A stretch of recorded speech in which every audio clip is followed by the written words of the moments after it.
Well, heat and humidity are building in for the weekend, but first we have a couple rounds of storms tonight and tomorrow night. They could be severe for parts of the state, and then it's going to be cooler and wetter next week.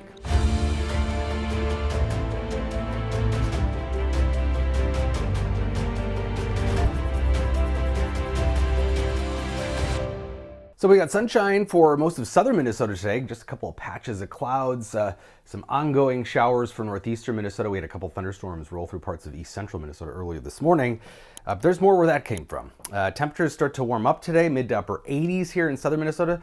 I think we'll see some 90-degree readings already in southwestern Minnesota, and you're going to notice the dew points really increase tomorrow. Sticky today, low 60s, but tomorrow they soar into the 70s here by Friday evening. So it's that surge of moisture and heat that'll help produce some thunderstorms mostly in the overnight hours. And then Saturday, low to mid 70s dew points, but with temperatures into the 90s. So we do have a slight risk, level 2 out of 5 for severe storms tonight from eastern North Dakota through the swath of central Minnesota into western Wisconsin, including the Twin Cities. Looks like the main threats will be large hail and some isolated wind gusts here. The storms will be more elevated, meaning that they develop above the ground rather than surface-based storms that become more organized and more severe. So we have an upper level disturbance coming in on some pretty rapid moving mid to upper level winds, and we've got a low level jet. Talk about these all the time. This is what really produces those overnight storms. Basically a conveyor belt of moisture. They'll be roaring at up to 55 miles an hour, just 4,000 feet above the ground.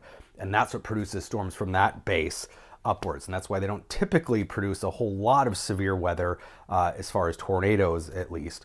So we do have enough energy, the most unstable energy aloft, but surface-based energy will be pretty limited here because those storms will be developing later tonight. But this shows those updraft tracks where the strongest storms could track. Just one model. The models are really having kind of a difficult time with the timing and placement of these storms both tonight and tomorrow night. But it does look as likely that we're going to see them here across somewhere in central Minnesota. Wind gusts don't look too bad, but there are some isolated severe wind gusts, so that's why there's that chance that some of those could produce those 60 mile an hour plus wind gusts that are what we consider severe. So by midnight, we're going to start to see those showers and storms fill in here across central Minnesota and then fill in more towards the early morning hours. So Twin Cities, you might be woken up early here to some thunder and downpours early tomorrow morning. And then we clear out a little bit. It's going to be steamy tomorrow. As I mentioned, the dew points go up. Temperatures as well, mid to upper 80s, 90s in southwestern Minnesota. And then tomorrow night, more storms develop. Similar scenario, another disturbance, another low-level jet stream, and basically most of central and northern Minnesota under the slight risk for tomorrow night. Again, a level 2 out of 5.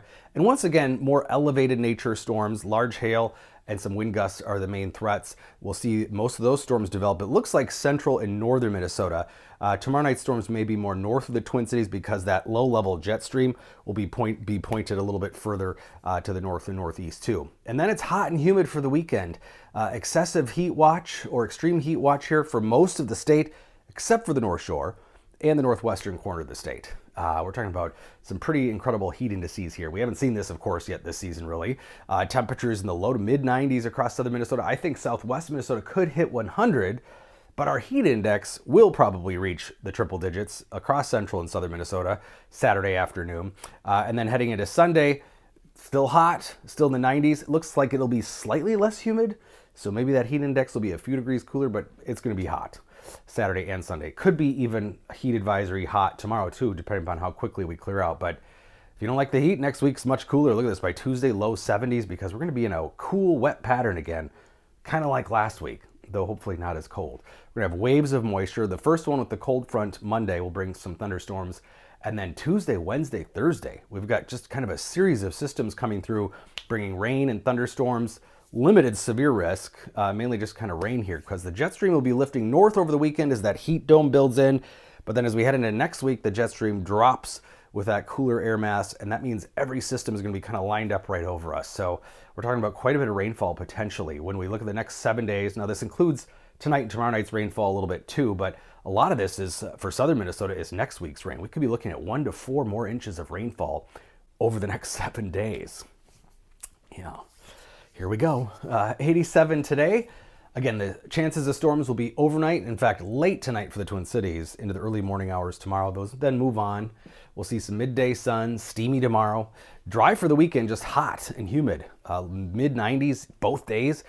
And importantly, look at those overnight lows. They don't get real cool. So that's why the heat becomes kind of an issue for folks who don't have AC, because it just isn't going to cool off at night. So there's no relief, and it just builds in those buildings, of course, over the course of a couple of days.